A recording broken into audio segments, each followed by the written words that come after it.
Hi! Hello mga kalasa! Welcome sa Lasang Pilipina. 3 ingredients lang, meron ka ng masarap na dessert. Tara, gawa tayo. Maglagay ng tubig sa kawali at lagyan din ng asukal. Ihalo lang din hanggang sa matunaw yung asukal.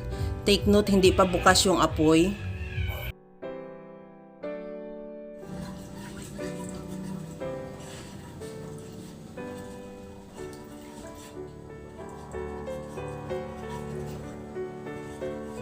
Lagyan ko na rin ng desiccated coconut at milk powder. Any brand pwede. Ihalo hanggang sa ma-absorb lang yung liquid o yung tubig.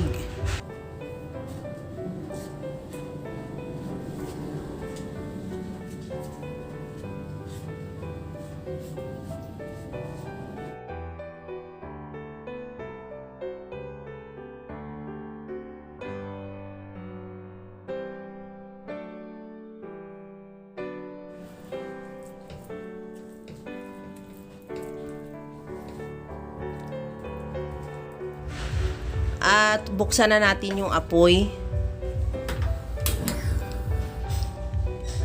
Tuloy lang ang halo at lutuin natin yan ng mga 2 to 3 minutes lang din hanggang sa maramdaman mo lang din na parang malapot na siya pag hinalo mo.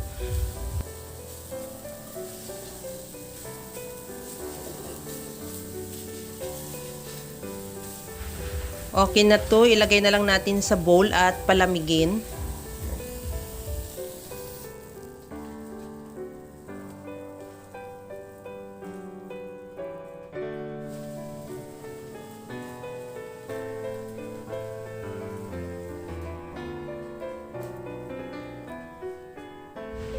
Pagkalamig, bilugin natin yan. Gamitan ko lang din ng 1 tablespoon na scoop at bilugin.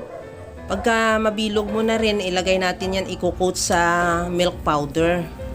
Ituloy lang ang pagbilog hanggang sa maubos natin yung mixture. Habang ginagawa ko yan mga kalasa, kung bago ka pa lang sa aking channel, welcome. At huwag kalimutan mag-subscribe at i-click ang bell button para sa mga notification. At kung dati ka pa, welcome back at i-follow mo na rin ako sa aking Facebook page Lasang Pilipina. Kaya gawa ka na rin mga kalasa dahil alam ko kayang-kaya mo rin tong gawin dahil sa sobrang simple at napakadali niya lang lutuin. Kagaya lang lagi sa sinasabi ko na wala namang hindi marunong magluto basta sa simpleng paraan lang.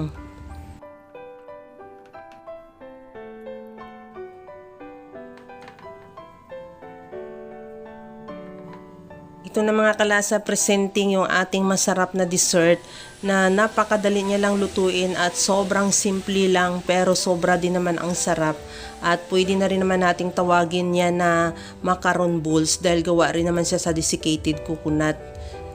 Kaya hanggang sa muli mga kalasa, thank you for watching. Bye-bye!